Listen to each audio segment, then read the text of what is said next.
There's women owners. There's women head brewers. But there's very few women independently who opened a brewery and run a brewery and did it on their own. So I think I'm one of very few.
I think a lot of the craft breweries are started up by home brewers, people who hobbied and had like passion for the craft of the beer as opposed to the conglomerates, you know, Canadian and Bud and Blue and everything else. I was planning on going to culinary school to bake, and then I found this homebrew hobby, and making beer was like baking in its exactness and in the way beer is composed, but with this added element of science, you know, microbiology and chemistry. And, you know, beer is seen as, you know, laid back and loose and all these things. To make really good beer, you actually have to really tightly control all the parameters. I decided to kind of, maybe instead of baking, to pivot. Started brewing professionally for a year. I fell in love with the process, not so much with the job or industry, but really fell in love with the process and fell in love with beer. So decided that I would, you know, break out and just do it on my own, build my own brewery, make my beer, do it the way I wanted to do it.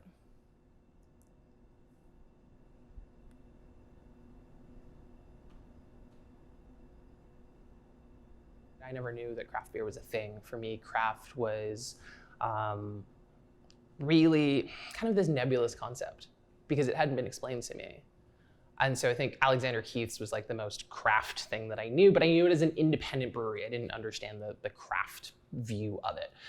I was, you know, hanging out with a friend who now is my wife, and we went to Verst, and there was a Beer 101 event happening, and turned out it was monthly, and it was different breweries coming in and explaining like, hey, this is what our beer is like, and this is how it goes with food, which, what? I thought only wine was paired with food.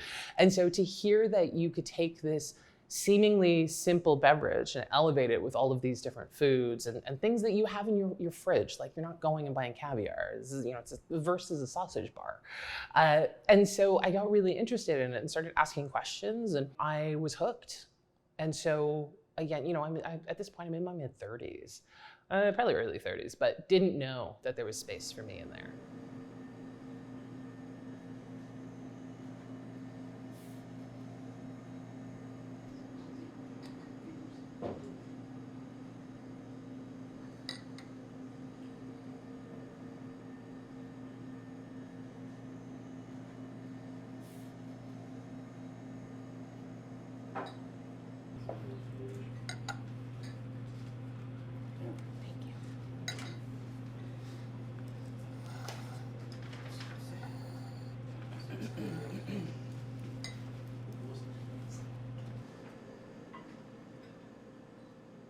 I am a go all in kind of personality. I don't think I ever do anything halfway. It's one of my best and worst qualities all wrapped up into one.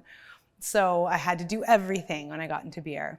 So when I saw that you could become a judge and get your certification, I jumped on it. I started training judges and running exams to bring more in, and had at one point a class or group that was entirely female. Because when I started, there was, I don't know, I think 3 of us judging. There was, again, very, very, very few females. So it became important to me to start bringing other women in, because I think, Everybody's like, how do we get more women in? Or how do we get more people of color in? Or you can't force people in, so you just need to be there to represent and open that door so that other people feel welcome stepping in. So I was as loud and as visible and as vocal as I could possibly be so that more people felt comfortable coming in after me. Are there any beer commercials that you recall growing up that stand out to you? I still talk about it, and it's the Spuds MacKenzie beer ad where Spuds is a dog. This is probably 80s, late 80s, early 90s. Who's that? The life of the party, that's who. There's a super party animal. His name is Spuds MacKenzie. And so he's just this dog, but these women are like, this dog is a sex symbol. And he is associated with this beer. Isn't it great? We're just kind of here with the dog. I don't think any of them drink it. And it always sticks in my mind is this one moment where I learned that women are props and that they don't drink the beer, and that the cool part associated with the beer is not the women, but the dog. I started Beer Diversity in 2018, and I started it by accident. I had had enough with beer. So, of course, I've had enough with office work. I've had enough with beer. I've had enough with things. And I'm like, I'm out. I'm gonna go, and I'm gonna be a public service worker, and I'm gonna go get a job at Canada Post. And as I'm going through all of these things to get this job, a friend of mine says, you need to talk to a woman who runs a farm in the city. And he said, I don't know what you're gonna talk about, but you need to connect. I said, I don't know anything about farms. And I get there and she says, I don't know anything about beer. I don't drink beer. And I was like, cool, I don't farm. And somehow we hit it off, and she said, you know what? I like hearing your story because it mirrors the experience that I have being a Black woman in farming. And there aren't a lot of me and there's not a lot of you. Let's do an event. And so I had to create a company. And so Beer Diversity was born out of necessity. And so my first talk was in, I think, July of 2018. And it was gonna be a side project. It was gonna be 6 months. And I was gonna be proven wrong that there's lots of diversity in beer, and like, you're being ridiculous, go home. And 5 years later, here we are. When it comes to diversity and inclusion in beer, this industry is failing. Even when you hand it to them on a platter and put it in their face and give them all the explanations and opportunities in the world, this industry is failing. I think there's 1,400 breweries in Canada as of today. Obviously that's like brick and mortar or contract brewing. And of that, like, what's the percentage of people of color that own it, that brew there, that sell, that deal with the tap room? I mean, it's minuscule. Here's a little known fact. Women were among the very first to brew beer ever. From Mesopotamia to the Middle Ages to colonial America, women were the ones doing the brewing. Centuries later, how did the industry pay homage to the founding mothers of beer? They put us in bikinis. Yeah, dude. Wow. It's got to be the first people who ever invented beer were women. It's time to take back, all of this garbage. This guy looks like he's never seen a naked woman. We're horrified unless everyone who appears in the ad looks like a lesbian who rides in a motorcycle gang. I hate identity politics with a passion. I really do. It's pretty interesting. It's so stupid. The beer was featured by this transgender influencer, Dylan Mulvaney, in a sponsored post. And since then, a number of celebrities and conservatives have called for people to boycott the brand, which has impacted their sales.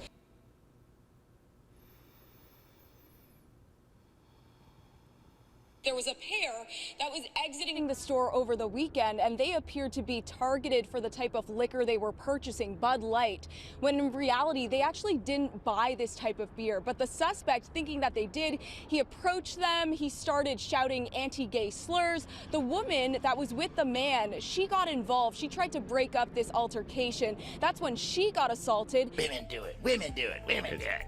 I'd like to see a pie chart of how many women are actually involved in making beer. Then this is the problem. So they unleashed this thing, and it's just compounded the hate. What are they doing? Nothing. They're sitting back and they're letting it run. And this is exactly the problem. Nobody does anything. They just, and run out the side because, you know, eventually it'll blow over. They don't want to get their hands any dirtier. You're mad because the people who originated, who like made your favorite drink happen to be women. And like what's missing from that intro to the history of women is that there were brown women, right? In Mesopotamia, like there's not a bunch of white women running around doing stuff. What do you mean a woman first brewed my beer? There's probably a woman brewing your beer right now, but like what's it matter? And I think that, you know, Miller Lite's whole point was just to educate. There's nothing that says like, oh, this was really terrible. There was like, you know, we were repaid by being the Spuds MacKenzie bikini girl. But I think that the reaction to it tells you that's why we don't have representation. That's why we don't have these open conversations, because people are so fixated on the history that they've rewritten in their heads that they can't be wrong. That they can't say, oh, do you know what? Actually, like, you're right. It was a woman, but like, yay, thanks for the beer. You know, we don't talk about it enough. It's a footnote in so many things. But at the end of the day, it's like, why are you going to die mad over this? It's just beer.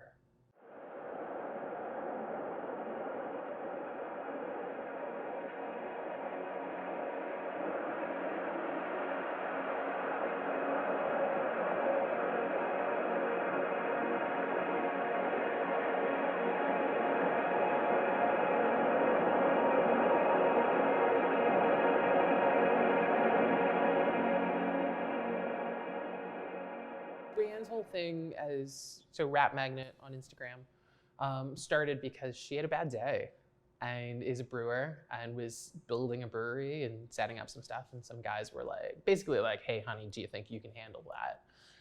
And she went on to Instagram and was just like, so this is what happened to me. Anyone else have some sexist moments you want to share?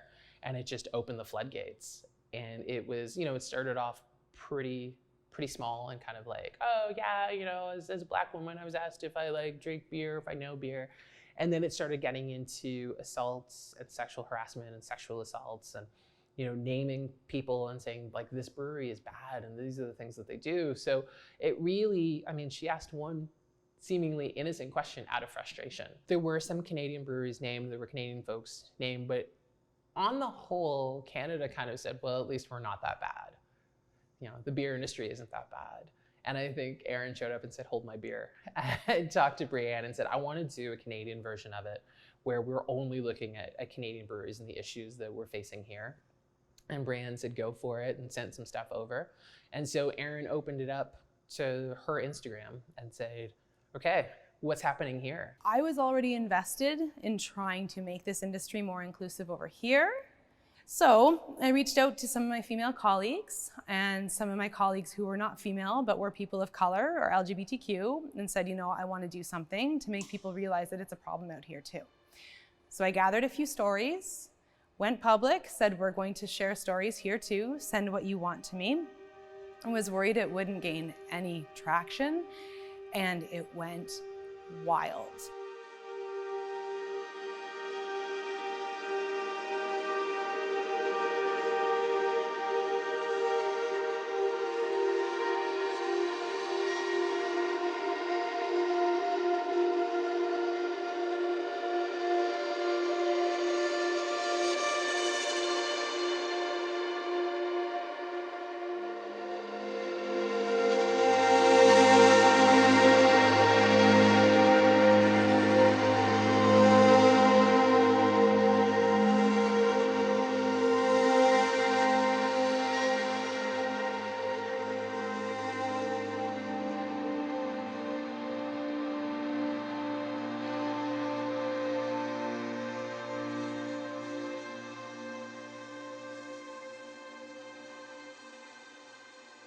And so there were a bunch of stories, and some that were well known and some that were absolutely spine chilling. You know, some breweries closed down as a result. But Erin faced backlash that I've never seen. I think that people aren't willing to accept or admit that the craft beer industry is problematic. It's not about being, you know, not can it be problematic? It is problematic. Alcohol Again, it's a controlled substance, it's a drug, and if you have enough of it, you do really bad things. And so there were a lot of stories of really bad things happening and people just not believing the stories and not believing people who had been affected negatively. And so, you know, Erin got doxxed and she was getting messages and death threats. The levels of harassment I got were out of this world. There's people on my property. The phone here was filled with messages that described explicitly how I was going to be raped and beaten. My address kept being put up along with, you know, encouragements to find me and to hurt me. There were threats. There was one that, I'm trying to remember the exact words, but basically warned me that sleeping was dangerous. And, you know, my house is in the middle of nowhere and the entire main floor, and my room is on the main floor, is glass. So you don't always feel like there's a ton of privacy if somebody's there, and there were people on my property. Some people were very descriptive in the ways they were gonna hurt me, how exactly they wanted to beat me, how they wanted to rape me.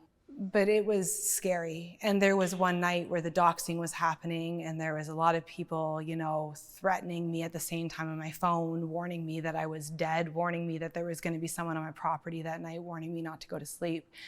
And that night was absolutely terrifying. Kind of coincided with the problems I was having in my marriage, and my husband at the time also refused to offer help and kind of walked off on me. And there was a couple of moments that night where I really thought something awful was going to happen, and it was scary. It was very scary. So I will always be on the front line standing for something, and I swear by that for the rest of my life. People have to, or nothing's going to change. But it's also very lonely, and people who I trusted failed me. People who meant a lot to me hurt me. It's definitely a thankless thing to be doing. And everybody's always, you know, we've got your back, we're here to help, I know Ren hears it all the time too. But when it comes down to it, 99% of the time you're standing alone. You know, the work that I do, I'm really proud of. I do say quite often that it is killing me, and I think it is. Most people in my family live to be like 90 to 100. I don't think I'm making it. If you support me, truly support, ask questions, don't leave it to me to ask the questions.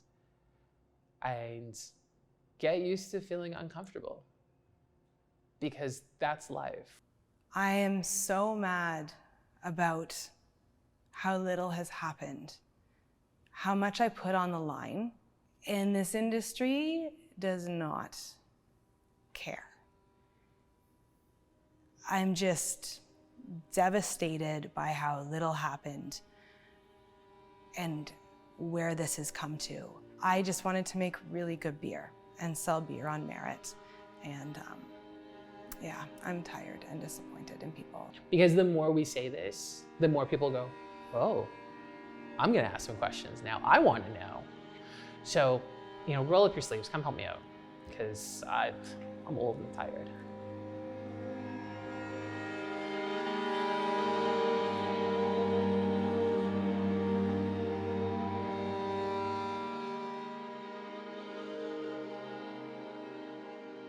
And one person is not going to change the industry. Everybody needed to start doing something. We need all the voices. And everybody's content to just leave it to the handful of us that are doing it.